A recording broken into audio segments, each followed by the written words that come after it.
နေရလိပ်စာဆိုတာဖျက်လို့မရတဲ့အမှတ်အသားတစ်ခုလိုပါပဲကျွန်တော်ရဲ့ဇာတိမြေကိုပြန်တွေးမိတိုင်းရင်းနှီးနေတဲ့လေတုနှွေးထွေးတဲ့နေအောင်ကြီးနဲ့ပဲ့တင်ထက်နေတဲ့ရေမောတန်တွေကနှလုံးသားထဲမှာအစားထိုးမရအောင်ပြည့်နှက်လာတတ်ပါတယ်အဲ့ဒီနေရာမှာကျွန်တော်ရဲ့ခြေရာလေးတွေခြေရတဲ့မိသားစုနဲ့တငယ်ချင်းတွေရွှေဝါရောင်စပါးခင်းကြီးတွေနဲ့အေးအေးလူလူစီးဆင်းနေတဲ့စမ်းချောင်းလေးတွေရှိခဲ့ဘူးတယ်လေ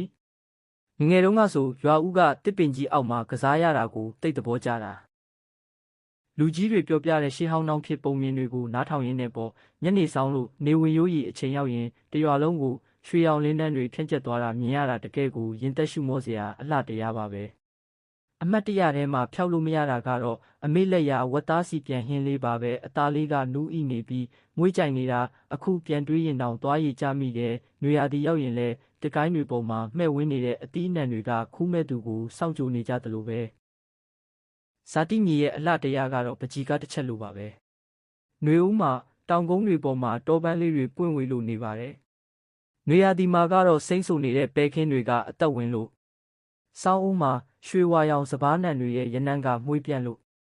စောင်းရာသီမှာစီးနှင်းဖြူဖြူတွေကတရွာလုံးကိုငွေရောင်လွှမ်းမိုးထားပါတယ်။အခုတော့ကျွန်တော်ဟာစီကားလာတဲ့မြို့ပြကြီးမှာအခြေချနေထိုင်နေပါပြီ။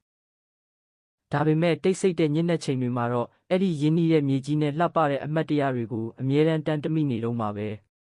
ဇာတိမြေဆိုတာကျွန်တော်အတွက်တော့ထာဝရတွေ့တာရနေရာလေးတစ်ခုပါဘယ်နေရာကိုပဲရောက်ဒီအမတ်တရားတွေနဲ့ကျေးဇူးတရားတွေကိုရင်ထဲမှာအမြဲထည့်ထားမှာပါတခါတလေမြို့ပြရဲ့မီးရောင်စုံတွေအောက်မှာလူတွေကြားတိုးဝှေ့နေရင်ကိုပြန်မေးမိတာမျိုးရှိတယ်ငါဘာတွေဒီလောက်တောင်အသေးအတန်လိုက်ရှာနေတာလဲလို့ပေါ့ကွန်ကရစ်တောတွေထဲမှာဖုံမုတ်တွေနဲ့အပြိုင်ရုန်းကန်နေရတဲ့အခါရွာဦးကတစ်ပင်ကြီးအောက်မှာလေဖြူးဖြူးနဲ့နားခဲ့ရတဲ့အချိန်တွေကိုတိတ်တရိရတာပဲဒီမှာကအရာအလုံးကမြန်ဆန်လုံးနဲ့အရာအလုံးကပြိုင်ဆိုင်မှုတွေနဲ့ဒါပေမဲ့ကျွန်တော်ရဲ့ဇာတိမြေလေးမှာတော့အချိန်တွေကအေးစစ်စစ်စီးဆင်းနေပြီးလူတွေရဲ့အပြုံးတွေကလည်းစစ်မှန်လုံးပါတယ်နှလုံးသားကပင်ပန်းနှွမ်းနေလာတိုင်းငယ်ဘဝကအိမ်ပြန်လန်းလေးကိုပြန်မြင်အောင်ရင်အားအင်တွေပြန်ယူနေမိပါတယ်လေ